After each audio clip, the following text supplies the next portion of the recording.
Hey folks, Gary Hartford here. Welcome back to another episode of the Gary Hartford Hunting and Fishing Show. A lot of people ask me, they're like, hey, how can you go out in those woods, all the time by yourself? And I'm like, what? And they're like, really? I mean, you're just out there by yourself. I mean, don't you ever get lonely? And I'm like, no, I've got myself. I mean, how can I get lonely? How can anybody get lonely if they have their self? Because they're never really alone.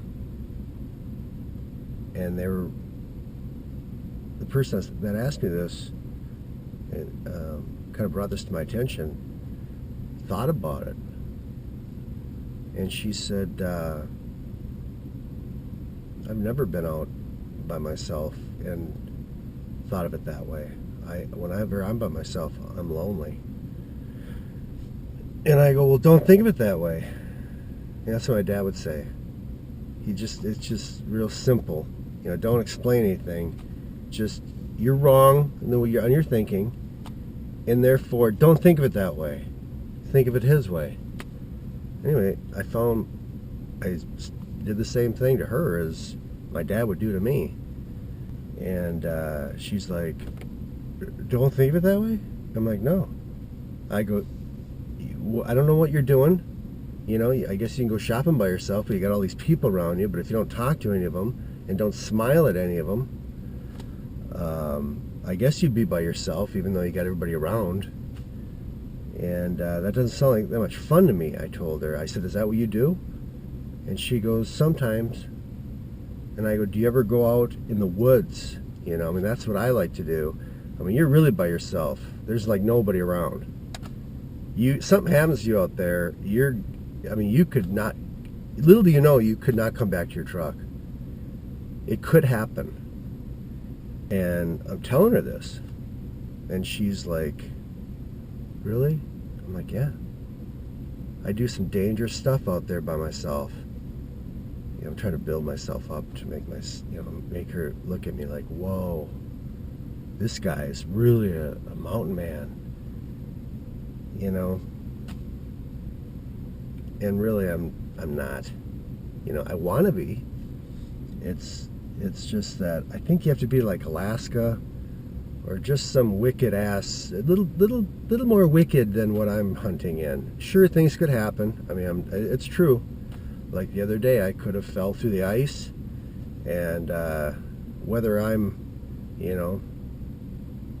3 miles from a town or not, it doesn't do me any good. And maybe the closest house is, 2-3 miles. It's a long way to crawl, and I don't even know where I'm just saying in general, a lot of places where I hunt, there's probably a house within 3-4 miles, something like that. But still, you get in trouble out in the woods, even with that. I mean, you go ahead and crawl 3-4 miles in the cold, and no problem. Bull crap. It's not any fun.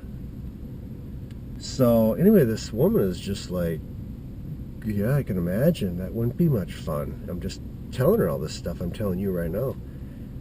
And I go out and try it sometime. I said, and then while you're out there, don't look at it like, hey, I'll never come back to my vehicle. I may walk out there and something may happen to me, and attacked by wolves. You always got to think about that. There's a bounty, up here. There's a reason. The government is holding something back. They're not telling us just why this bounty is out here all of a sudden on wolves. And I think something happened somewhere, and it's just hush hush.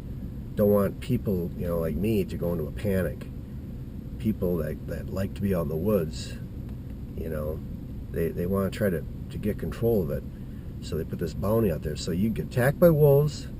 She didn't know that either. I told her that. She's like, really? I'm like, yep. And